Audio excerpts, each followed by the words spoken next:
안녕하세요. 해우소안녕 김준명 원장입니다. 지난 영상에서는 장의 가스를 증가시키는 음식들에 대해 말씀을 드렸습니다. 못 보신 분은 동영상 목록에서 한번 찾아서 보십시오. 도움이 되실 겁니다. 이번 영상에서는 음식 외에 배에 가스가 차는 이유에 대한 얘기를 해보겠습니다. 음식 외에도 공기의 연화, 불충분한 소화, 장내 환경의 악화가 장의 가스를 증가시키는 대표적인 원인들입니다. 공기연화는 말 그대로 공기가 식도를 통해 위장으로 들어가는 것인데요. 위장으로 들어온 공기는 대부분 트림으로 배출이 되고 일부는 장으로 넘어가게 됩니다. 음식을 먹거나 액체를 삼킬 때 소량의 공기가 같이 삼켜지게 되는데 식사를 급하게 하거나 잘 씹지 않고 삼킬 때는 많은 양의 공기가 넘어가게 됩니다. 식사를 허겁지겁 하는 모습을 연상하시면 이해가 쉬우실 겁니다. 그 외에도 흡연을 하거나 침을 자주 삼킬 때도 공기가 삼켜지는데 긴장을 해서 침을 자주 삼키는 사람, 또 껌을 자주 씹거나 사탕을 자주 먹는 사람도 공기를 많이 삼키게 됩니다. 이런 공기연화로 인한 가스 증가는 습관을 고치는 것만으로도 감소가 될 수 있습니다. 다음으로는 소화 기능의 문제입니다. 지난 영상에서 포드맵 성분들은 소장에서 흡수가 되지 않은 채로 대장까지 도달하고 대장에서 세균에 의해 발효가 되면서 가스가 증가한다고 말씀을 드렸었죠. 소화 기능이 떨어지는 경우에는 포드맵 음식이 아니라 하더라도 섭취한 음식물이 충분히 소화가 되지 않은 채로 대장까지 도달할 확률이 높습니다. 그러면 장내에서 세균에 의해서 과다 발효가 되면서 많은 양의 가스가 생성될 수 있습니다. 위장의 운동력이 부족하거나 위액이나 소화 효소들의 분비가 부족하면 섭취한 음식물들이 충분히 분해가 되지 않아서 흡수가 되지 않고 그래서 장까지 도달해서 장에서 발효가 되면서 가스가 증가하게 되는 겁니다. 복부팽만이나 가스 증가 같은 증상을 치료하는 한약 처방들 중에는 비위 기능을 강화시켜주고 소화를 촉진시켜주는 처방들이 많은데요. 그 이유가 소화 기능에 문제가 있으면서 가스가 차는 거기 때문입니다. 그래서 소화력이 부족하면서 가스가 차는 증상이 있을 때는 우선적으로 소화 기능을 개선시키는 치료를 해보는 것이 좋습니다. 다음으로는 장 자체의 문제가 배에 가스가 차는 이유가 될 수 있습니다. 장 자체의 문제로는 장폐색이나 장내 환경의 변화를 들 수 있는데요.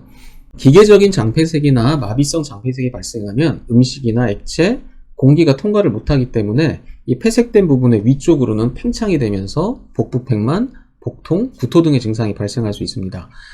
기계적인 장폐색은 주로 개복 수술 후에 장유착으로 인해 발생을 하게 되는데 기계적인 장폐색의 경우 주기적으로 굉장히 심한 복통이 발생을 합니다. 수술 후에 발생한 장유착 때문에 수시로 복통과 복부팽만이 생겨서 고생을 하시는 분들이 상당히 많은데요. 저희 한의원에도 이런 증상으로 치료를 받는 분들이 여러 분 계십니다. 장유착으로 인한 기계적 장폐색은 증상을 완벽하게 사라지게 할 수는 없지만 한약 치료를 통해서 증상의 발생의 빈도를 줄이고 통증의 강도나 복부팽만을 상당히 줄일 수는 있습니다.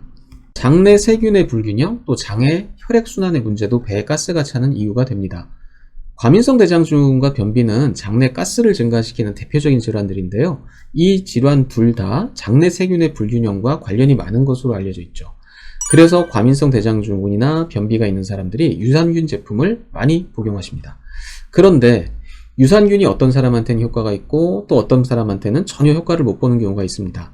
그 이유로는 첫 번째는 본인에게 맞는 유산균이 아닌 경우, 두 번째는 유산균이 서식하기에는 장 상태가 적합하지 않은 경우를 들 수 있습니다. 비싸고 좋은 유산균 제품이라고 해도 본인에게 맞는 균주가 아니면 효과를 보기가 어렵기 때문에 유산균을 드실 때는 다양한 제품을 복용하면서 본인과 잘 맞는 유산균을 찾는 노력이 필요합니다. 또 장 기능이 약해서 수시로 배탈, 설사가 일어나거나 변비가 심할 때는 섭취한 유산균이 장내에 정착하기가 어렵습니다. 이런 경우에는 한약 치료를 하면서 장 상태를 개선시켜주고 그러면서 유산균 복용을 병행하면 훨씬 더 좋은 효과를 기대할 수가 있습니다. 가스가 심한 분들에게는 올리고당이 많이 포함된 유산균 제품은 오히려 가스를 더 증가시킬 수가 있습니다.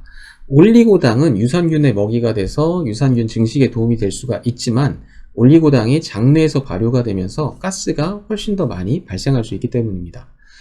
마지막으로 장의 혈액순환이 안 좋을 때도 가스가 증가할 수 있습니다.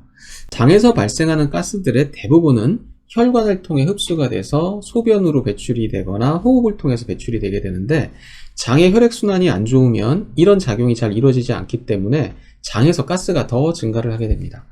몸이 차면서 장이 안 좋은 환자들을 치료할 때 게지나 건강같이 성질이 따뜻하고 혈액순환을 개선시켜주는 약재들이 많이 사용되는 이유가 이런 것입니다.